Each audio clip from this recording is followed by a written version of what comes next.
জীবনের শেষ প্রান্ত বলা যায় আমার।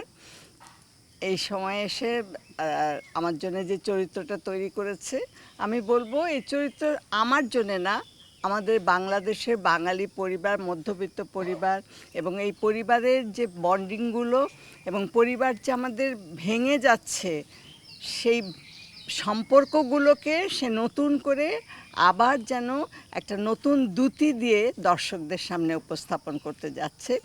এবং প্রত্যেকটা চরিত্র এবং প্রত্যেকটা নদীর মতো বাঁকে বাঁকে এমন সমস্ত সারপ্রাইজ আছে, দর্শক খুব উৎসাহিত হবে, বিরক্ত হবে, তার সে যে ভিতরে যে আকাঙ্ক্ষাটা, সেটা হঠাৎ এসে এক পশলা বৃষ্টির পরে যেমন একটা সুশীতল বাতাস তার তার মনকে ভরিয়ে দেয়, এমনি একটা তৃপ্তি নিয়ে আমার মনে হয় এই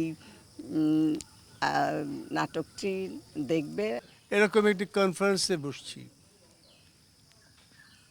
প্রায়র টু দ্য রিলিজ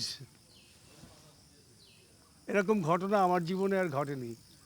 আমার জীবনের গোটাটাই তো এই নাটক। আমি তো খুবই ইমপ্রেসড। আমি আর বেশি কিছু বলতে পারবো না, রাজের আরও অনেকগুলো কাজ করলে পরে বলতে পারবো। এই প্রথম কাজটি করছি তো, সুতরাং অত কিছু বলতে পারবো না।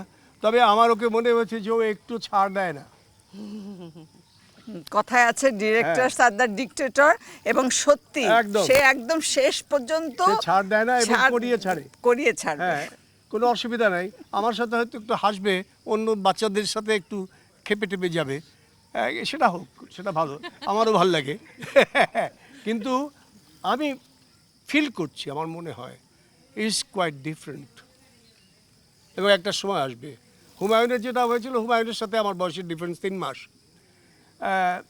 কিন্তু তার সাথে আবার কখনো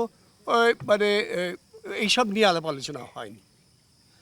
বাট সে যে একটি অসম্ভব মেধাবী মানুষ ছিলেন তাতে কোনো সন্দেহ নেই।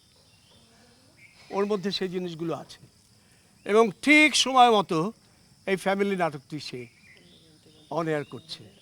আমি বিশ্বাস করি, আমরা সবাই বিশ্বাস করি একটা সুন্দর কাজ হবে এবং আপনারা আরও মজা পাবেন।